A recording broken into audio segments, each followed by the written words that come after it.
dan juga para pengerja jemaat di tempat ini, saya percaya saudara semua penuh dengan sukacita dari Tuhan. Saya bisa lihat wajah-wajahnya luar biasa di sini. Kalau di sini ada wajah-wajahnya masih juga tidak happy, kasihan deh loh.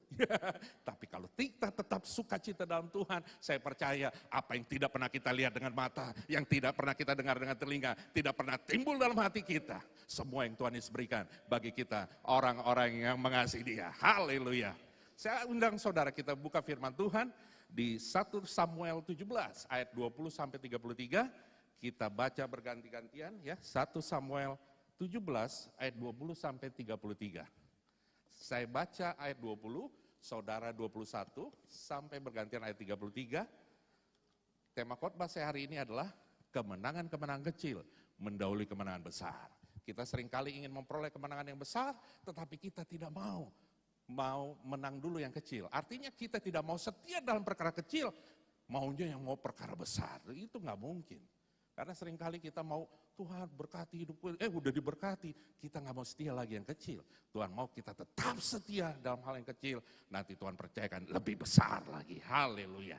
Nah, kita baca 1 Samuel 17 ayat 20 sampai 33, saya baca ayat 20, saudara 21 kita bergantian. Ayat 20 dikatakan, lalu Daud bangun pagi-pagi, ditinggalkannya kambing dombanya pada seorang penjaga, lalu mengangkat muatan dan pergi, seperti yang diperintahkan Isai kepadanya. Sampailah ia ke perkemahan ketika tentara keluar untuk mengatur barisannya dan mengangkat sorak perang. Saudara?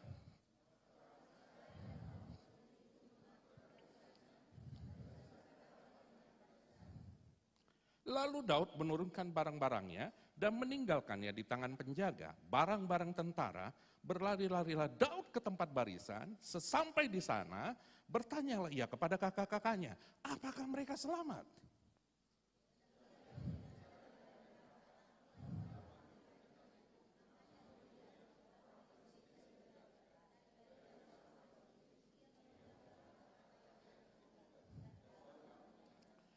Ketika semua orang Israel melihat orang itu, larilah mereka daripadanya dengan sangat ketakutan.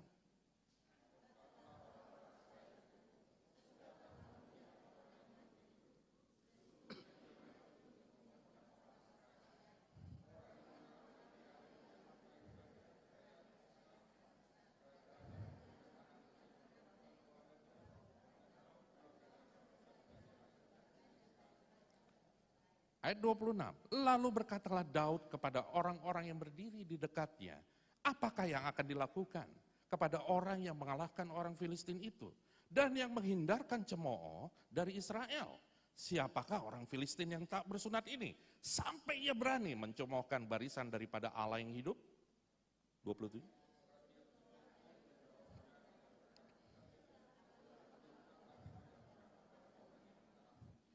Ketika Eliab kakaknya yang tertua mendengar perkataan Daud kepada orang-orang itu, bangkitlah amarah Eliab kepada Daud sambil berkata, mengapa engkau datang? Dan pada siapakah kau tinggalkan kambing domba yang 2-3 ekor itu di padang gurun? Aku kenal sifat pemberanimu dan kejahatan hatimu. Engkau datang kemari dengan maksud melihat pertempuran.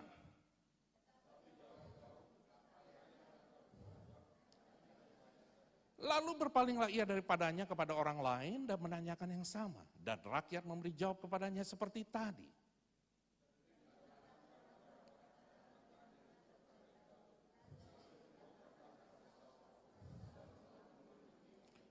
Berkatalah Daud kepada Saul, janganlah seseorang menjadi tawar hati, karena dia, hamba-Mu ini akan pergi melawan orang Filistin itu.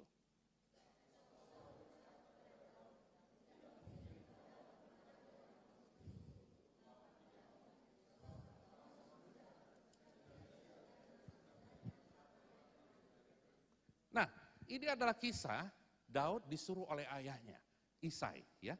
Nah, tolong dong bawa nih bekal makanan kepada kakak-kakakmu.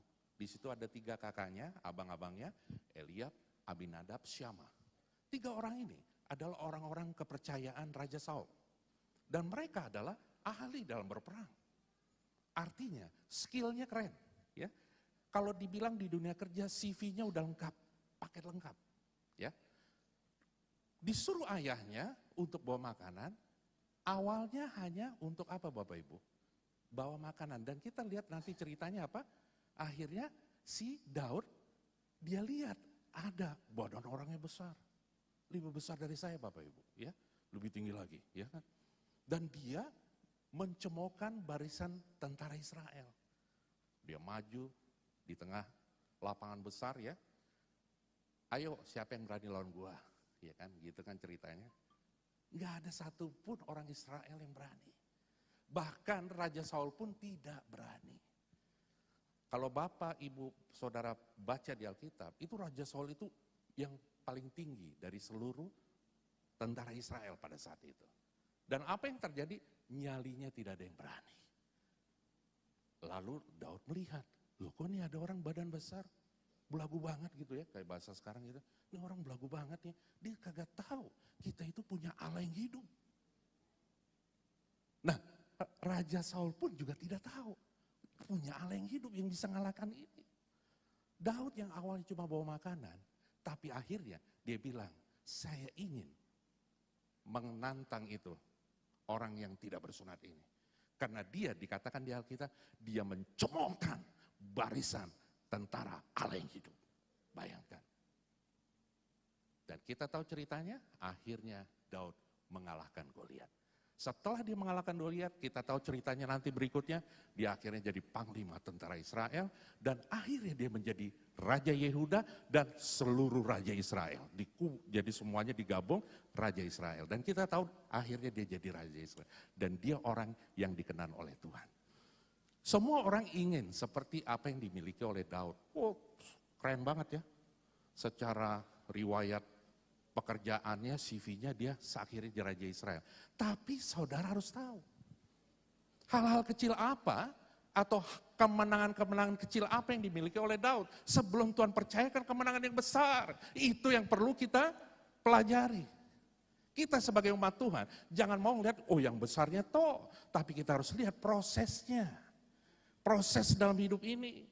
Makanya kita bersyukur kita diajarkan ada pembenaran, justification. Ya. Setelah kita dibenarkan oleh Tuhan, baru kita dimurnikan, purification. Nah inilah hidup yang kita sedang jalani, purification diproses. Baru kita dimuliakan oleh Tuhan, glorification. Kita bersama dengan Yesus di sorga. Nah, kemenangan-kemenangan kecil apa yang dimiliki oleh Daud sebelum dia memperoleh kemenangan besar? Kita buka dulu 1 Samuel 16 ayat 13. Ya. 1 Samuel 16 ayat 13. Di situ dikatakan, Samuel mengambil tabung tanduk yang berisi minyak itu dan mengurapi Daud di tengah-tengah saudara-saudaranya. Sejak hari itu dan seterusnya berkuasalah roh Tuhan atas Daud, lalu berangkatlah Samuel menuju Rama. Kenapa Samuel harus mengurapi Daud? Mungkin saudara bertanya, kok kenapa sih Samuel ngurapin Daud? Khusus hanya untuk Daud? Ada alasannya. Alasannya adalah karena Raja Saul pada saat itu diperintahkan oleh Tuhan untuk membasmi semua orang Amalek. Termasuk rajanya, kambing domba, lembu sapi, semuanya. Orang-orang Amalek. Apa yang dilakukan oleh Raja Saul? Tidak semuanya dituruti. Justru dia mengambil kambing domba yang tambun-tambun, dan dia menawan Raja Agag, yaitu Raja Amalek. Dan Tuhan tidak berkenan kepada Raja Saul. Makanya Tuhan berkata kepada Samuel, aku tidak lagi berkenan kepada Raja Saul. Tapi aku telah mendapatkan Daud bin Isai, orang yang berkenan di hatiku, yang melakukan segala kehendakku. Di Alkitab tercatat, urapi dia. Tapi tidak bisa langsung Samuel mengurapi Daud. Tidak bisa. Harus ada proses juga. Lihat ya. Hal seperti ini pun juga harus proses. Kenapa? Karena Samuel nanti dilihat sama orang, sama Raja Saul, kok ngapain tiba-tiba dia mau ngurapin ke sana? Gimana Tuhan, nanti aku bisa dibunuh. Samuel katakan itu. Kamu bawa korban bakaran, kamu nanti ketemu di sana sama Isai, dan aku akan memberitahukan kepadamu siapa yang diurapi dari anak-anaknya. Oke, dia lakukan. Jadi orang tidak kaget waktu itu di Israel. Karena kalau sampai Samuel keluar, itu sesuatu yang berbeda. Ada apa gerangan, ya kan? Karena Samuel ini seorang nabi, ya. Singkat cerita, di tempat korban bakaran, dia bertemu dengan Isai. Ngobrol di sana, terus akhirnya, mana anak-anakmu? Keluarlah yang pertama Eliab. Wah, kalau secara struktur badan tinggi, terus bodinya keren ya, terus dia punya pengalaman perang mantap ya sebagai prajurit. Apa yang dikatakan oleh Samuel waktu itu? Nah ini dia nih, ini nih orang yang dikenan Tuhan nih. Tapi Tuhan berkata apa? Bukan dia yang ku kenal, bukan apa yang dilihat oleh Tuhan. Manusia melihat secara lihat mata, kasat mata gini, tapi Tuhan melihat hatinya. Aku tidak berkenan kepada dia. Next, Abinadab, sama, aku tidak berkenan kepada dia. Next, Syama, juga tidak berkenan. Semua anak-anaknya Isai, tidak ada satu pun yang dikenal. Inikah semua anak-anakmu, kata Nabi Samuel. Bapaknya sendiri, lihat ya, bapaknya sendiri tidak menganggap Daud untuk ke sana. Siapa lagi anakmu? Oh ya baru ngeh ya, bapaknya baru ngasih Isai. Oh ya aku masih ada satu anak. Dia masih muda. Dia sedang mengembalakan kambing domba. Bapak Ibu tahu ada berapa kambing dombanya? 2-3 ekor. Banyak gak? 2-3 ekor doang. Banyak gak? Enggak. Daud setia mengembalakan 2-3 ekor kambing domba. Baru disuruh oleh papanya, son, come here. Si Uncle Sam. Ya misalnya kita, ayo anak datang sini, lihat tuh paman Samuel. Waktu keluarlah Daud ketemu dengan Nabi Samuel. Mukanya imut-imut, kemerah-merahan di Alkitab katakan. Usianya kalau saudara tahu 17 tahun. Masih muda enggak? Masih muda. Dan Tuhan berkata kepada Nabi Samuel, dan itu tercatat tadi 1 Samuel 16 ayat 13, lalu apa? Dia menuangi minyak ke Daud. Di tengah siapa? Saudara-saudaranya. Seringkali kalau kita ketemu orang terkenal, Nabi Samuel ini orang terkenal loh, orang yang sangat disegani. Raja Saul sendiri sangat disegani. Daud, orang yang tidak terkenal, tapi diurapi sama orang yang terkenal. Bangga nggak? Bangga. Tapi apa yang dilakukan oleh Daud? Dia tidak, apa saudara? Dia tidak bilang gini, bang, lihat aku dong. Itu Uncle Sam datang ke sini ya untuk ngurapin saya, abang-abang enggak. Kasihan dia loh, digitukan enggak? Tidak. Justru apa? Waktu Daud diurapi di tengah saudaranya, dan saya yakin ada ayahnya di situ, walaupun tidak tertulis di Alkitab, setelah selesai diurapi, dia kembali menggembalakan kambing dombanya. Kemenangan kecil dimiliki oleh Daud, apa Bapak Ibu? Dia menang atas kesombongan. Seringkali kita merasa gini, gue ini hebatnya. Ya kan? Yang ngurapin siapa, yang datang orang hebat. Tapi Daud tidak. Jadi Daud apa? Jaga hati. Amsal 4 ayat 23 katakan, jagalah hatimu dengan segala kewaspadaan. Karena dari situlah terpancar kehidupan. Kunci G Pak. Karena dari situlah terpancar kehidupan. Orang yang tidak sombong, orang yang tidak sombong, dia akan menyatakan seperti ini Bapak Ibu. Satu-satunya yang ku andalkan, satu-satunya yang ku percaya, Engkau sumber kekuatan, sumber pengharapan, sumber kedamaian. Satu-satunya yang ku andalkan, satu-satunya yang ku percaya, Engkau Tuhan memberkati, Tuhan penyembuhku, Tuhan pemulihku. Satu-satunya siapa? Tuhan kita. Daud andalkan Tuhan. Apakah hari-hari ini saudara masih mengandalkan Tuhan? Apakah hari-hari ini engkau mengandalkan kekayaanmu? Apakah hari-hari ini engkau mengandalkan jabatanmu? Engkau mengandalkan, oh ya saya S3, saya doktor, bahkan profesor, doktor, insinyur, udah itu pendeta, lagi terus di belakangnya STH, MBA, MAU, lengkap. Di depan ada, di belakang ada. Banyak loh sekarang kayak gitu. Saya juga bingung, banyak ya, ada orang depannya ada, di belakangnya ada. Bukan berarti saudara tidak perlu, seperti boleh. Tapi apakah hari-hari ini hatimu itu masih andalkan Tuhan atau tidak? Itu pertanyaannya. Belum tentu kita dikenan Tuhan. Lihat, Eliab, Abinadab, Syama, kalau secara postur tubuh, secara pengalaman, dia orang oke. Manusia hari-hari ini lebih cenderung melihat apa? Yang kelihatan. Tuhan melihat hati. Hari-hari ini 2023 dikatakan adalah tahun apa? Untuk bangkit, jadilah pemenang, ya kan? Bangkit, jadilah pemenang. Itu saya katakan terus saudara, untuk bangkit, jadilah pemenang. Perkatakan itu. Kita perkatakan dengan iman. Supaya apa?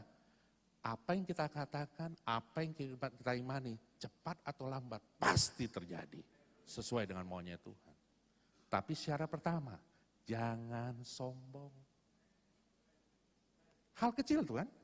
Ya kan soal kesombongan sebenarnya gini, hal yang dituntutnya nggak terlalu berat, cuma jaga hati toh. Memang berat bagi orang-orang yang merasa pengen terlihat, nih gue, siapa gue? Dia lupa harusnya siapa Tuhan gue. Nah itu lebih keren. Jadi kemenangan kecil dimiliki oleh Daud yang pertama, dia menang atas kesombongan. Yang kedua, saya ajak saudara kita buka 1 Samuel 17 ayat 20. Ya. Dikatakan, lalu Daud bangun pagi-pagi, ditinggalkannya kambing dombanya pada seorang penjaga. Lalu mengangkat muatan dan pergi, seperti yang diperintahkan Isai kepadanya. Sampailah ia ke perkemahan, ketika tentara keluar untuk mengatur barisannya dan mengangkat sorak perang. Dikatakan, lalu Daud bangun pagi-pagi. Ya, ditinggalkan kambing dombanya pada seorang penjaga. Kebiasaan Daud adalah dia bangunnya pagi-pagi. Ya, di sini kalau ada bapak ibu bangunnya siang-siang mulu.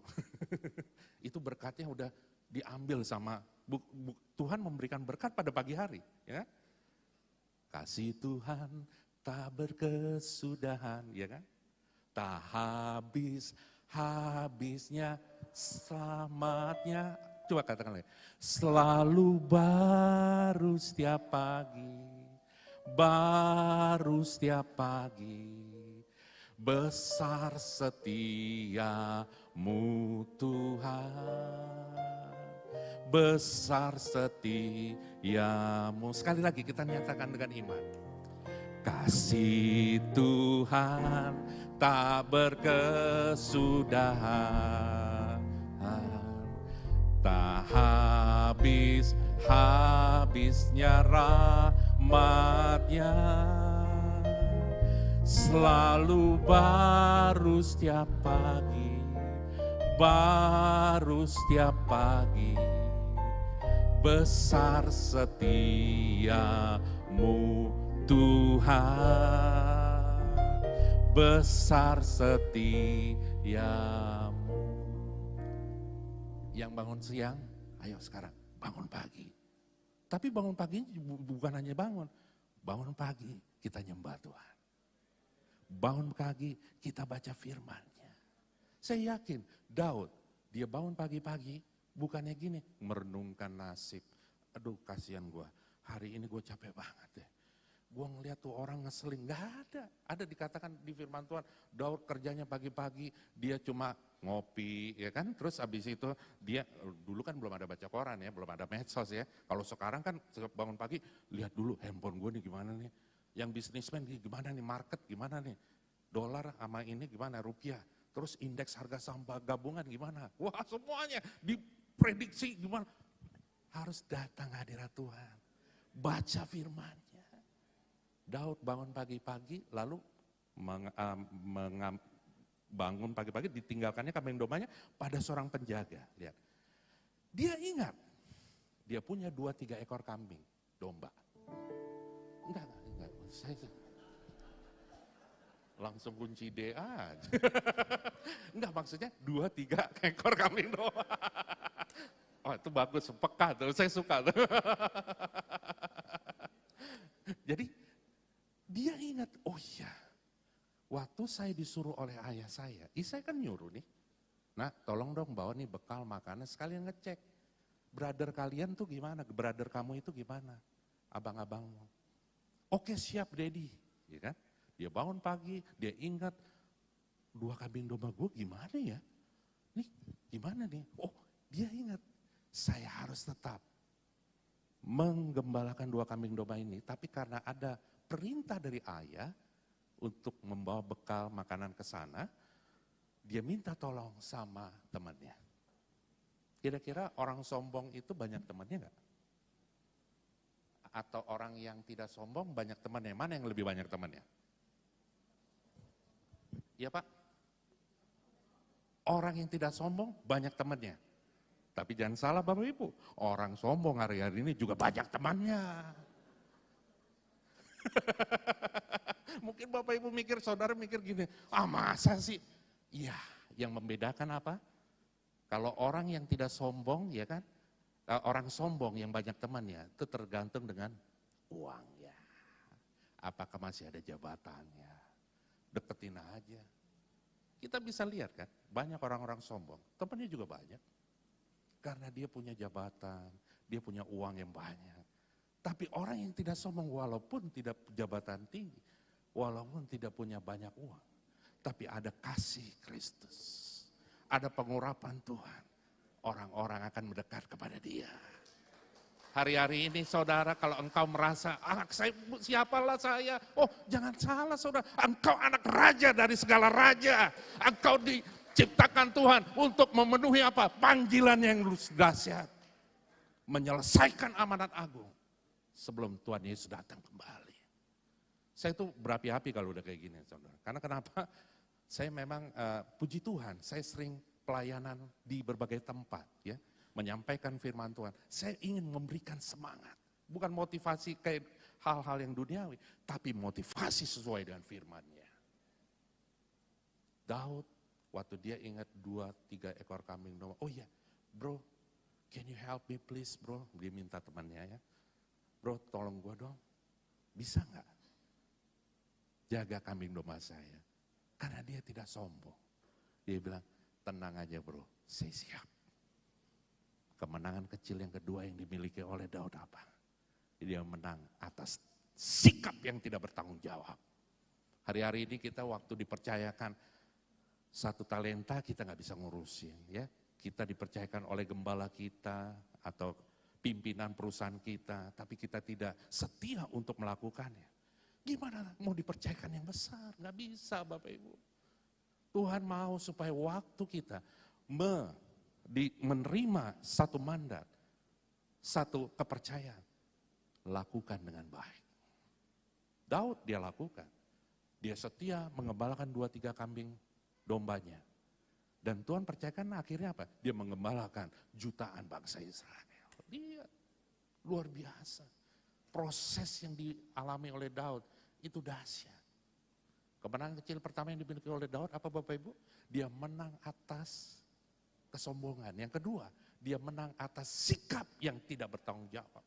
Yang ketiga, di ayat ke-28. 1-17 ayat 28. Di situ dikatakan, ketika Eliab kakaknya yang tertua mendengar perkataan Daud kepada orang-orang itu, bangkitlah amarah Eliab kepada Daud sambil berkata, mengapa engkau datang? Wih, saudara, ini Daud membawa makanan untuk dikasih kepada kakak-kakaknya. Waktu dia ketemu dengan Eliab, ngapain kamu ke sini? Kira-kira kalau saudara ngalamin seperti itu, bawaannya apa Bapak Ibu? Kesel. Yang benar aja dong bang, gue udah capek-capek kesini lu gak tahu gue capek nih gitu kan. Ada dikatakan gitu. Jangan saudara pikir itu Daud pergi bertemu dengan Eliab. Seperti kayak zaman sekarang, kalau zaman sekarang ya Israel zaman dulu kan banyak gunung, bukit. Kalau Bapak Ibu udah pernah ke Israel, jalannya keren semua di sana. Cakep, ya kan? Gak ada yang namanya ojol di sana. Kalau sekarang kan kita, apa-apa udah tinggal. Kayak waktu kemarin itu saya ada di rumah sakit, melihat ada orang di sana, ada lupa bawa barang, tinggal ojol aja. Daripada kita naik mobil lagi, balik, capek kan. Enak seperti itu. Jangan seperti itu, bukan. Daud dia susah payah datang untuk ketemu kakaknya. Tiba-tiba kakaknya bilang, marah kepada dia.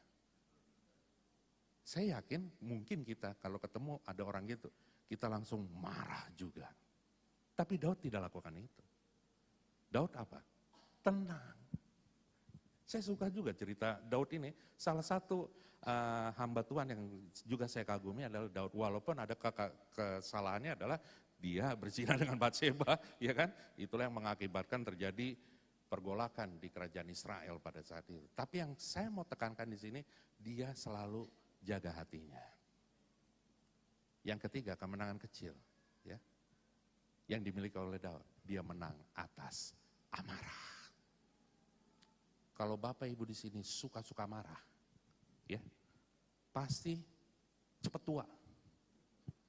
Coba lihat kiri kanan. Lo kayaknya umur baru 30 tahun, kok muka lo kayak gocap ya? Gitu. Ada nggak di sini? Saya ada loh ketemu ada orang gitu, umurnya baru 35-an, mukanya kayak 50-an. Saya udah kepala 5 di sini, kelihatan kayak ya 30 something lah. Yang bedakan cuma rambutnya doang.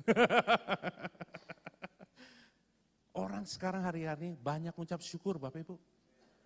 Orang yang banyak ucap syukur mukanya saya perhatikan ya, orang rata-rata yang ucap syukur, saya kan perhatiin banyak orang, awet muda. Dan yang kedua, orang yang banyak ucap syukur, nggak suka marah-marah, dia pasti jarang kena sakit penyakit. Jadi kalau ada di sini yang bolak-balik ke dokter, ya, sebenarnya mudah aja kok. Banyak ucap syukur aja sama Tuhan, ya kan? Banyak ucap syukur sama Tuhan. Saya yakin itu penyakitnya daripadamu. Haleluya. Ku bersyukur Bapa. Ku bersyukur Tuhan buat kasih setiamu di dalam hidupku. Ku bersyukur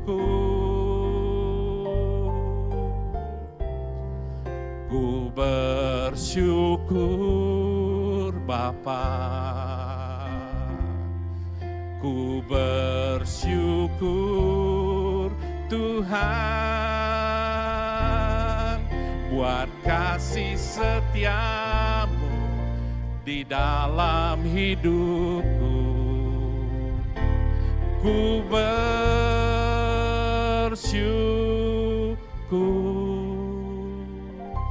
Tuhan.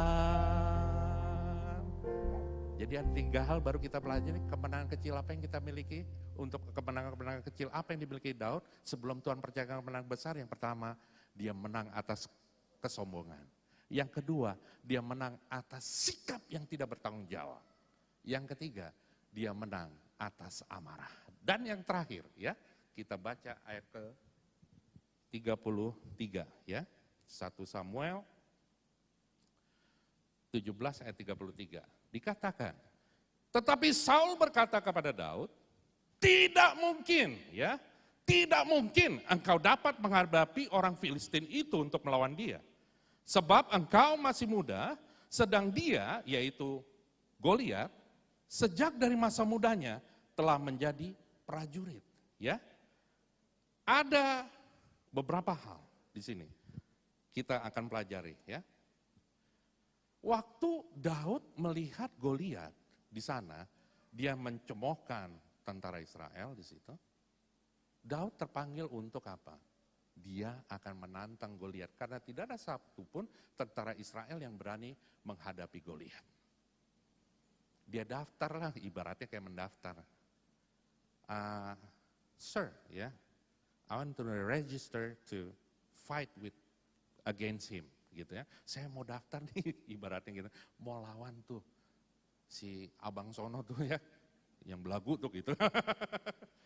Waktu diperkenalkan sama Raja Saul, ini kan ibaratnya dikenalin dong, harus ada izin dulu dari Raja Saul. Raja Saul mungkin lihat gini, ini kan panglimanya di kanan, panglimanya di kiri, ini penggambaran saya doang ya. Terus ada tentara yang lain di situ. Raja Saul ngeliat gini,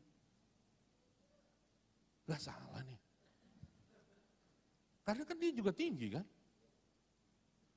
Dia gini. Ya maksudnya gini loh, ini secara dunianya, gue aja nih, gue yang udah hebat perang nih, Raja Saul itu punya pengalaman perangnya hebat loh, jangan salah. Terus juga panglimanya hebat-hebat perang, makanya dia ngeliat ya, gini. Ini penggambaran saya doang ya, nggak ada di Alkitab tulis ini ya.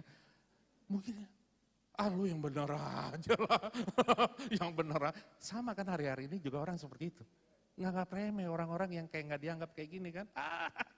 Nggak bisa lu ngaca dulu deh ngaca. Waktu itu belum ada kaca kali, saya juga lupa.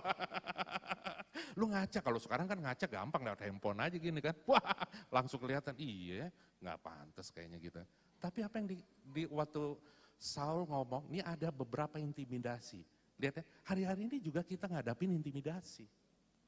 Saul ngomong kepada Daud, dikatakan, tetapi Saul berkata kepada Daud yang pertama, lihat ya, tidak mungkin. Waduh, kalau saudara, waktu ada orang ngomong sama kita, intimidasi, gak mungkin loh, dibilang.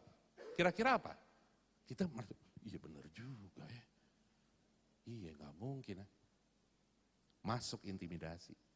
Yang pertama ada intimidasinya yang pertama. Daud waktu dibilang tidak mungkin, gak ketakutan. Intimidasi pertama, lewat. Yang kedua, engkau dapat menghadapi orang Filistin itu untuk melawan dia. Nak, kamu tuh lihat dong, kamu badannya segini, mau lawan yang besar. Secara logika nggak mungkin juga. Intimidasi kedua, lawan dia nggak mungkin nak, gitulah.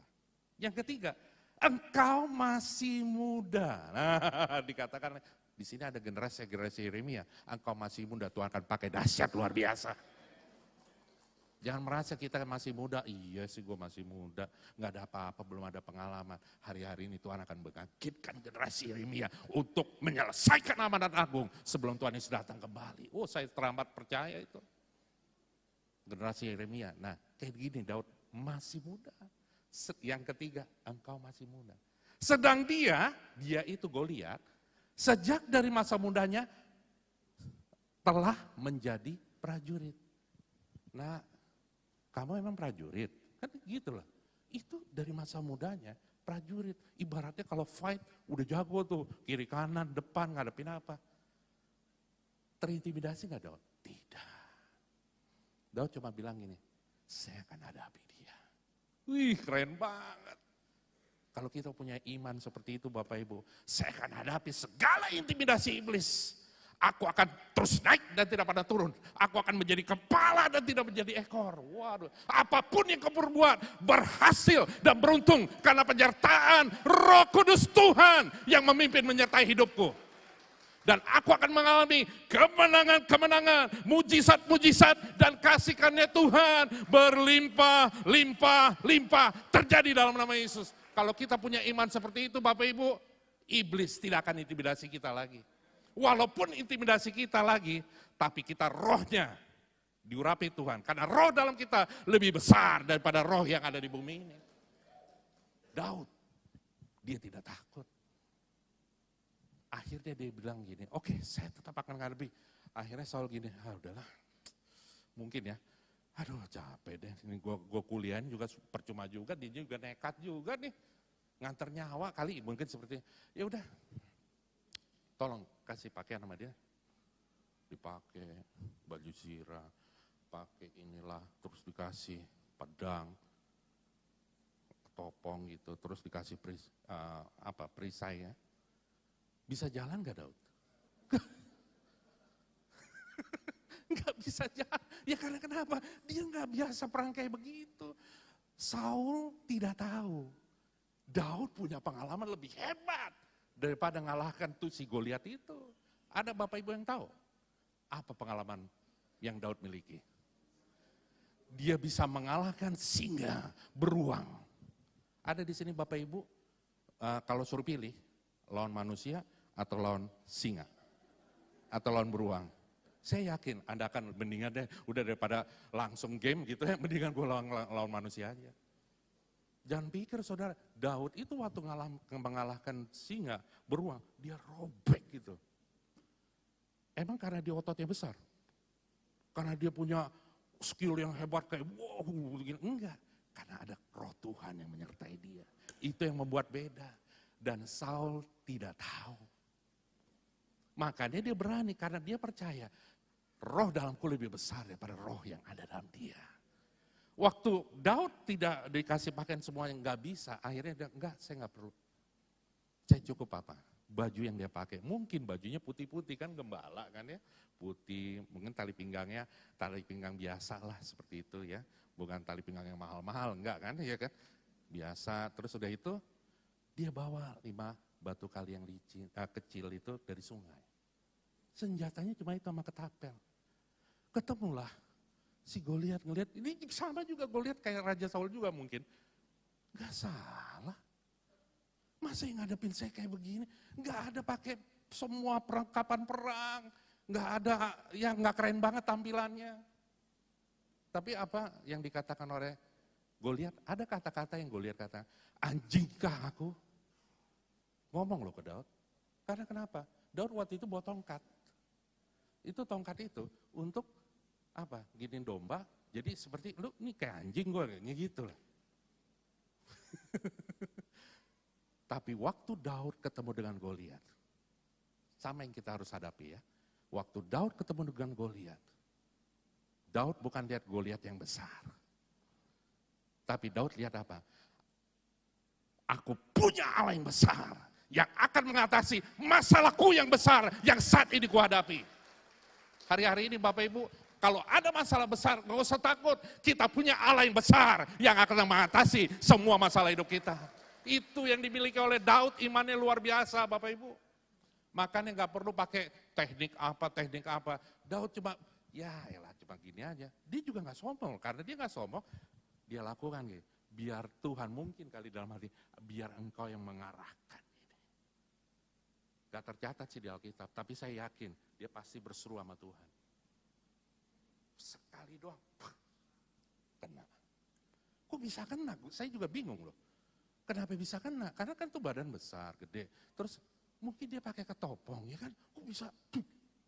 Mungkin saat itu kali, mungkin ya, saya kan juga kurang tahu juga nih. Si Goliat, dia lepas ketopongnya.